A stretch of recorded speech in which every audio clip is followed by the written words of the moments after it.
So good afternoon, everyone. Thank you for being here, and thank you to Richard and his team.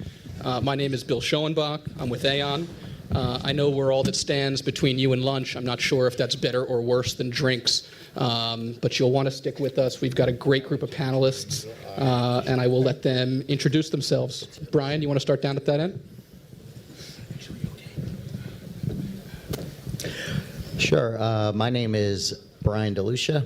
I am the managing partner of Arrivato, which is our single-family office, legacy business, land and building development.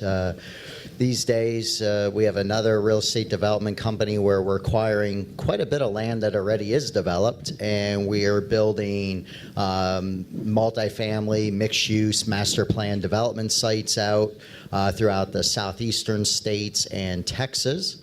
And we also, outside of real estate, own some stuff in telecom, transportation, logistics, so forth.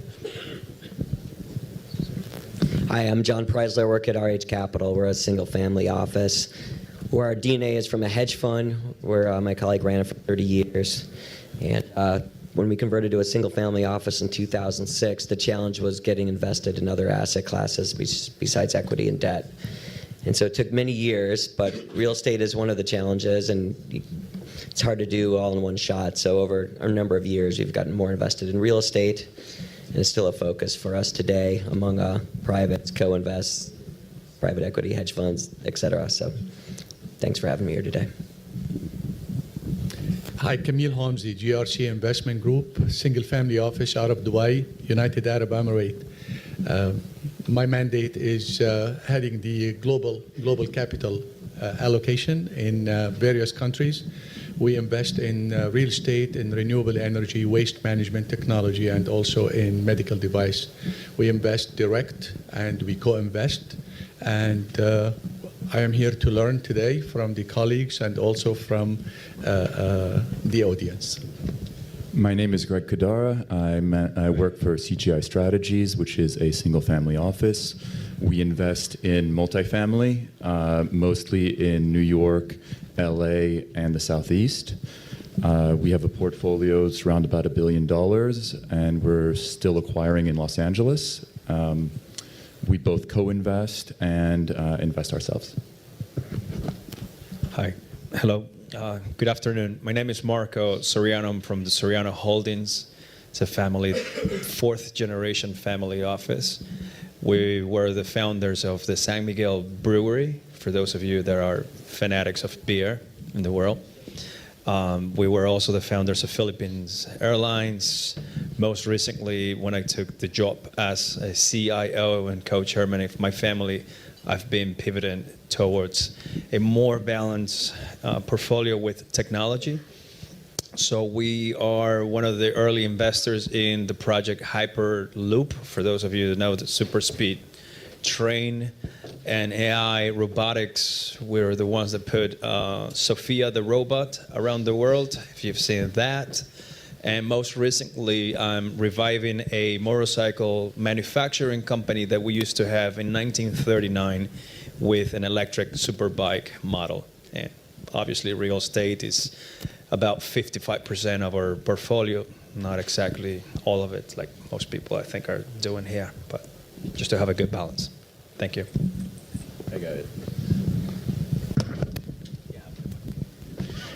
Josh Coulter, head of acquisitions on behalf of a second-generation family with a background in investing in multifamily, hospitality, and office. Okay, thank you, guys. Let's take the introductions one step further. If you wouldn't mind, please share a recent case study, investment allocation that you made, how it was sourced, structured, all that good stuff. Camille, you want to start us off? Sure. Recently, as recent as the last 4 weeks, I bought a secondary position in an office building here on Madison Avenue in New York. The deal came through the law firm that represents the family. The family had inherited a large amount of money from their first generation, and they were planning to make a switch. So they were leaving New York. They had sold 2 assets, and then this particular sliver was located in this office building. You go through the usual. You ask the attorney, and also they had consulted with a secondary broker. I asked him about the circumstance. The circumstance we all know, just like a gentleman mentioned earlier. Is there a death? Is there a divorce? Is there a partnership problem? Or it's only a change of lifestyle? And this particular case, like I mentioned, was a change of lifestyle. And you have to make sure that there is, Bill, expectations of a discount. That when you sell a sliver, it comes always with the discount. You have to be fair, and you also have to judge the deal on its own merit. This is Madison Avenue. This doesn't happen every day. So you come in, if you're going to get greedy, you're going to lose the deal. And if you be too generous, then you become the fool in the market where your colleagues will say you overpaid. Very fine You'll line. get a ton of deals. Many people will be calling you. So that was a recent situation that immediately, when there is a meet of the mind, the first thing to do is immediately to designate the best of appraiser company, have access to the books and records through the asset management, property management, and also find out the type of contracts existing with third-party service providers, and also if there are any labor or any other sensitive contracts that might affect the valuation. You build your team, and the team definitely has to be of local advisors, if it is in the environmental issue or whatever the case might be. You definitely reciprocate with the law firm that brought you the deal by keeping them on board and not betraying them and going to a different law firm. You keep your relationships in check, and you lead the deal to closing. It was very smooth. The family was happy with the offer. Everybody else said, Camille, you got a good deal. I don't know if they're saying the truth or not, but I know I got a good deal. So we're building a mixed-use project in La Brea, so in LA, a couple blocks away from LACMA. We started acquiring the land. It was an assemblage of 4 plots. We started acquiring the land in 2015. We put the first piece under contract, closed in 17. We're building 230,000 square feet. The concept for us is a built-to-core, because we're building all type 1, which is concrete. We're hiring a star architect to do it. We're building 125 hotel rooms, 121 units, and 9,200 square feet of retail. The site is adjacent to a new subway station being built, which is going to connect downtown to Westwood. So we expect a lot of foot traffic, and we expect the retail to actually do really well there, especially in an environment where retail is known to be quite tough. And 2 other family offices invested with us. So it was a club deal, and yeah, that's about it. I can add something to this. So I mentioned that most recently we're reviving a motorcycle manufacturing plant, which in Spain was the #1. It was the first one ever founded. So now I'm looking for facilities where we're actually going to be manufacturing. So we're looking at companies that have been in the business in bankruptcy and buying them out of bankruptcy. And this is kind of the strategy. So we're finalizing this by, I think, the end of November in Barcelona, where we will be producing and manufacturing motorbikes, electric motorbikes, once again, in a country that suffered a lot from the economic downturn. So it was quite the bargain. And negotiating with the country itself, or the European Union in this case particularly, allowed us to have a good tax incentive in return for the next 20 years. Our criteria in real estate, we're looking at buying assets or equity over $100 million, commercial real estate, with tenancy of at least 5 years, unexpired leases. So if that's something that you have in your portfolios and you want to get rid of it, please talk to me. Thank you. Along those lines, is there anything perhaps cycle-specific, new strategy, late-stage cycle that you guys have seen that is notable recently? So we do a lot of B apartment buildings where we, as an LP, we work with a partner that fixes them up and just repurposes it and jacks the rents, essentially. We've seen the market is so competitive in B that you can actually get better deals in A buildings in multifamilies because there's just too much money chasing B. So there's a little bit of an arbitrage of now people selling B and rotating to A. That's one thing we've seen. One thing I could add is just on the development side, a lot of it's just philosophy. I think one of the challenging things, especially when you have uncertainty, and a lot of people talk about, well, when's this cycle going to end, or when's this cycle going to transition? And one of the things that, with our philosophy is with land, for example, we're all cash buyers. So we have no debt on our land, and so part of that is, when you do go through any type of cycle change, or let's just say something that happened like 12 years ago, 2007, 2008, when we had that major downturn, you had a lot of people that were sitting on, non-revenue producing land that got caught. So we have no debt service on anything in our pipeline awaiting construction starts, number one. Number two, unlike I think a lot of developers in the marketplace, we actually control our budget. We don't outsource anything. A lot of guys are outsourcing quite a bit of the process, and we actually handle all our own engineering. And then we actually oversee the general contracting. So as a result, when the market is normal, or when we're in a up market cycle, certainly that's allowing us to pull out venture capital-like economics out of our projects. But on the downside of a market, or if you go through a distressed, period of time, let alone, let's just say, if we would happen to have another major economic meltdown, we're in a position, because our cost basis is so low and our margins are so wide, that we have that downside protection to be able to absorb that. So that's and there's a couple other proprietary things that we're doing as well that provide those economics, but that downside protection as well. So for us, it's just philosophy in terms of how our process works. Camille? My perspective on your question is that we always say in the family office, it all depends on your AUM. If you are in the $100 million, your mindset in today's market at this cycle, with the language and with the conversation that's taken place on the economic and the geopolitical level, where people sometimes have fear and other times they have more courage. I'm finding that the families that have a larger asset under management and more accessibility to capital, they are preparing for the bargains.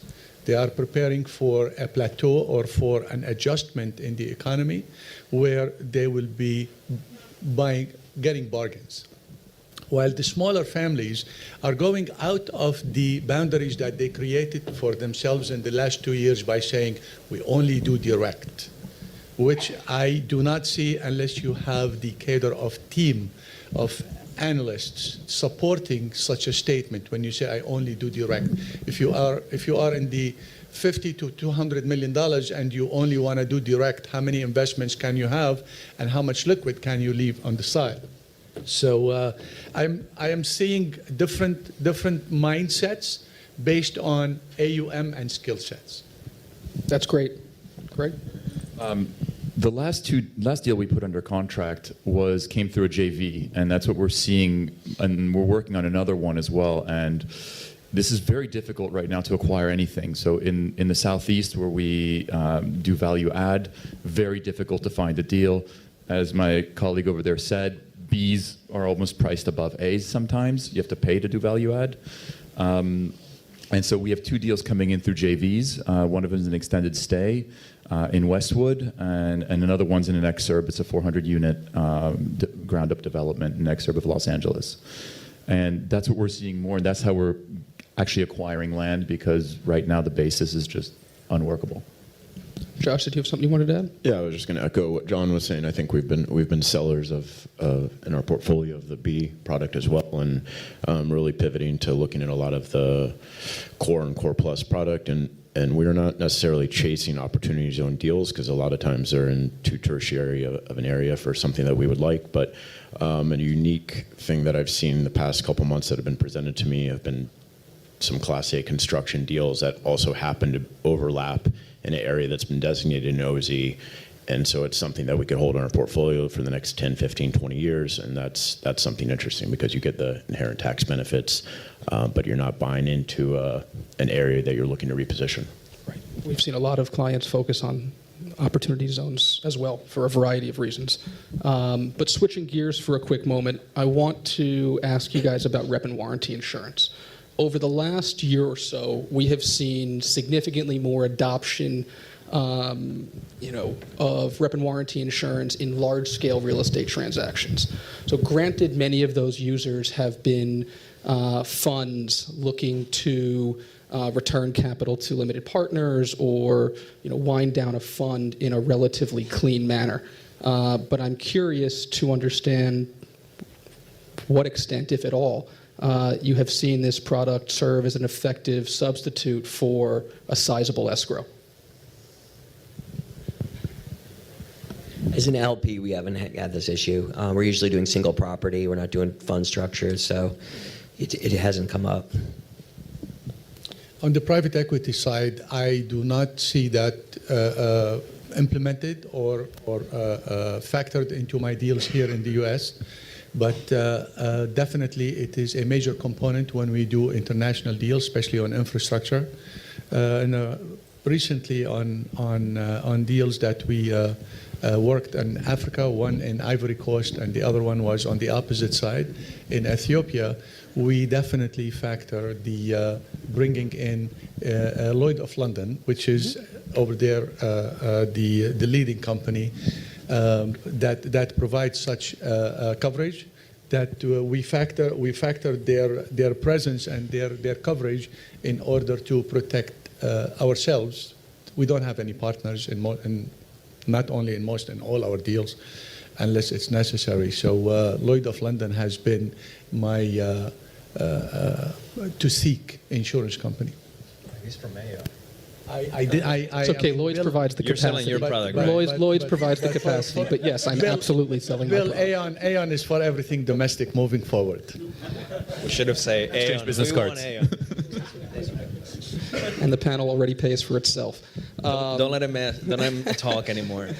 So Next lunch on me, Bill. let's talk interest rates. Given we're at near historic lows, have you guys taken advantage of refinancing across the portfolios? We're refinancing everything.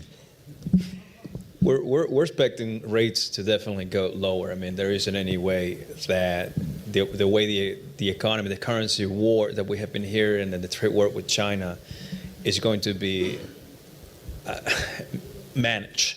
So the best way to manage the dollar would be through you can't manipulate the currency anymore, number one, which that's a big mistake, what has been said in the news in terms of China manipulating our currency, because the three biggest buyers that we've had since 2013 have been Macau, Singapore, and Norway in amounts of $100 billion.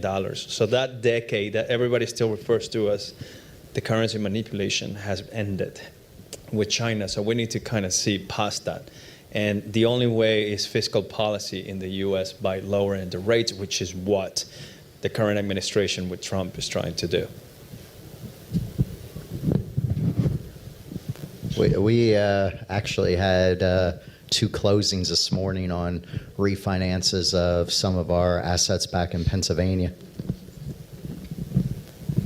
We've been prudent, I would say, the past 24 months. We've been using a lot of the agency longer-term debt anyway. When it makes sense, we've been refinancing, but a lot of them we were already at a good basis, and the spreads haven't really been tightening as much. I mean, we've seen the rates come down, but we've had some pretty favorable rates with some of our long-term 10 and 12-year fixed rate things that the agencies came out with. So we've been in a pretty prudent position already.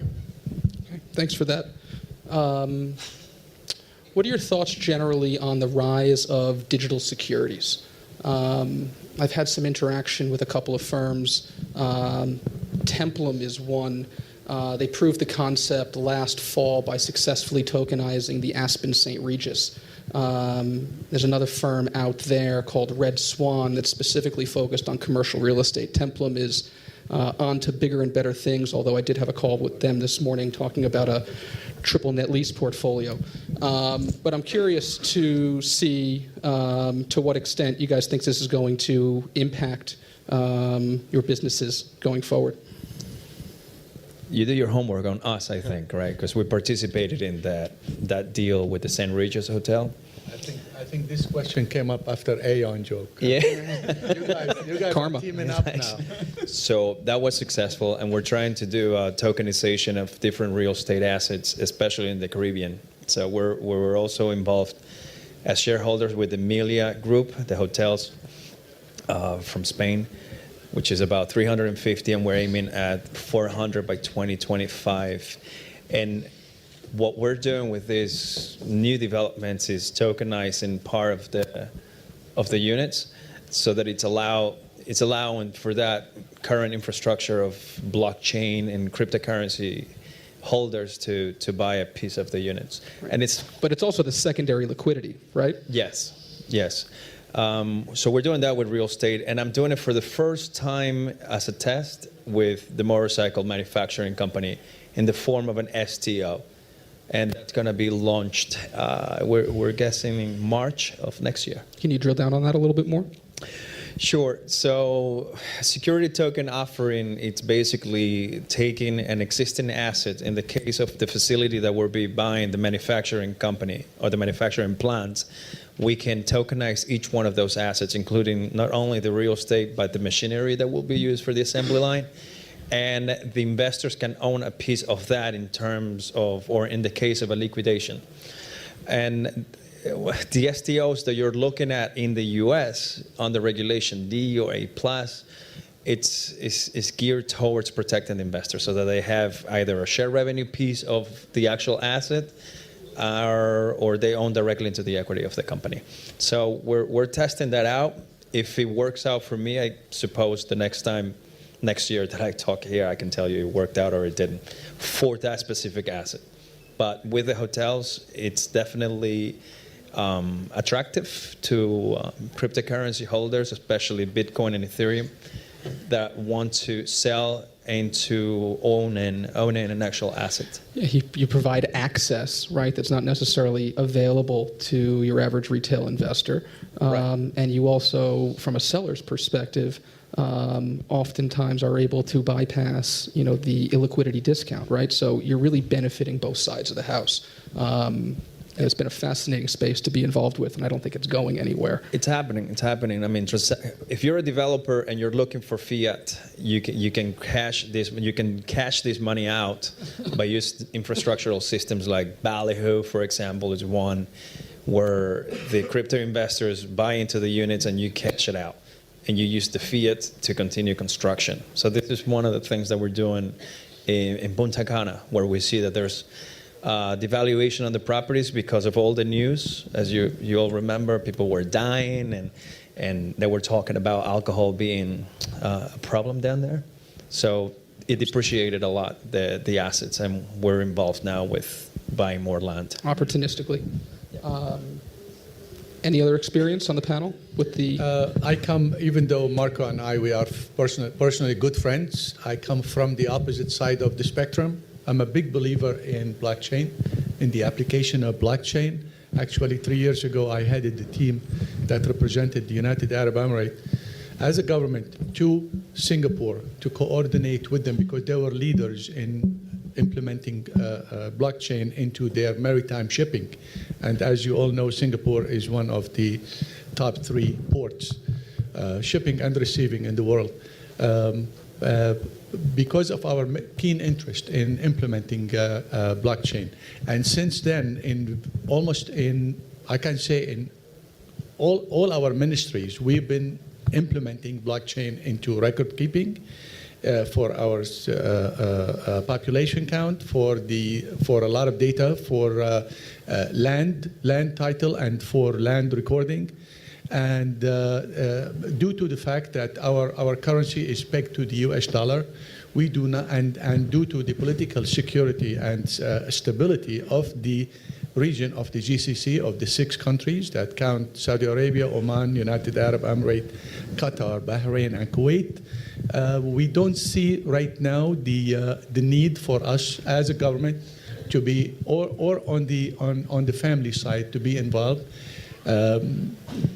Due to the restrictions that are on hand, but blockchain definitely is there to stay, and we are big supporters of that.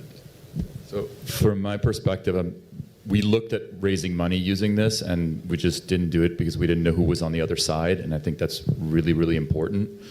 But from my humble perspective, I think you're going to see companies like Facebook take over the space. I thought it would be Amazon first, but I thought that buying a coin as a token into an exchange that hasn't really existed yet, but that might exist, I don't know. But I know that Libra is probably going to work. If Amazon did it, they have, what, $80 billion of sales a quarter? They have an ecosystem. They can issue a coin.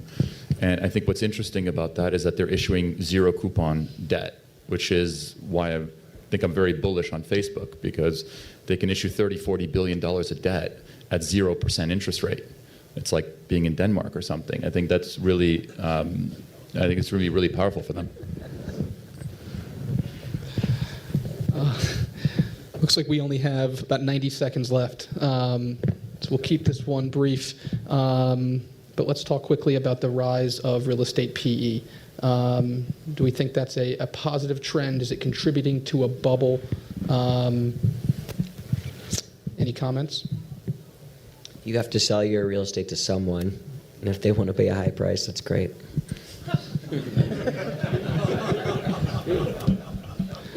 With that, any questions from the audience?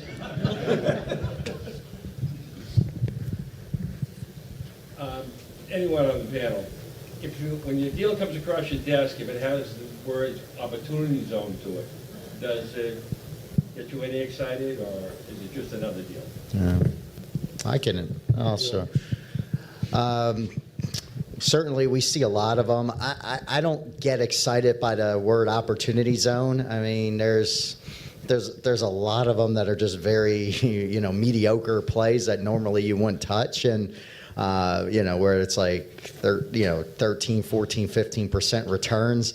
I mean, I look at them like, would any other transaction, if they, pencil out with, the opportunity zone aspect, or the tax aspect of it is kind of that cherry on top of the sundae at the end of the day. Like, we have 3 of them right now that we're actually, one of them we're definitely pursuing. It's like pretty substantial project, and some of these projects generate north of 30% returns, which typically a lot of them, I would say 90% of them that are coming across our desk, are like in those mid-teens IRRs, and just to me that's a little bit or way too thin of a margin, especially when you consider our traditional, development projects, which, we're getting, double the, triple the return. So it just, for us, just to chase the tax benefit, we have other methods that we certainly have employed over the last 20 years on that aspect.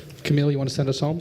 Yeah. I like to answer the question for the gentleman by saying opportunity zone is not for everybody, and it is not strictly a real estate play. The government had initiated this whole legislation here in the U.S., and our interest in it is because we do have members of our family that have dual nationality.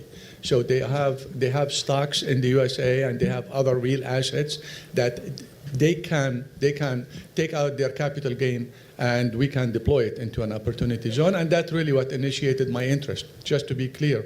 But the other side of the opportunity zone is the people that live there. And if you look at the data, for us, ESG and impact investing is very important. And actually, I put it in every deal I negotiate. This is part of my initial negotiation or conversation opening with any sponsor that offer me a deal. I like to tell you that the people that live there if you look into the data, this legislation should be about the people. This is not about the rich getting richer or about someone who made $100 million of capital gain to save 15% in 7 years and then exclude the taxes thereafter if that business survive. And if the two consecutive legislation expected in the USA in 2020 and 2024 do not change the tax rate, the capital gain tax rate. So there is a lot on the table. Just remember that there is between 50 to 60 million people who live in those 8,762 census, and that they are mostly people of color. They are people of low income. Only 9% of them have transition hub. Only 5% of them have an emergency center for someone to take his injured child or for a woman to deliver a baby. So, and the kind of cost for living and transportation and housing, I mean, all that is staggering for the people that live there. So anybody who want to look into the opportunity zone, please look at it with two separate eyes. One is for making money, and don't expect to make money like I hear numbers 18 and 20 and 30% and 40% on opportunity zone. That means there is no impact factor in it. You are not serving the community. Get involved with the elected officials of the zone. Get involved with the community leaders, and God bless America.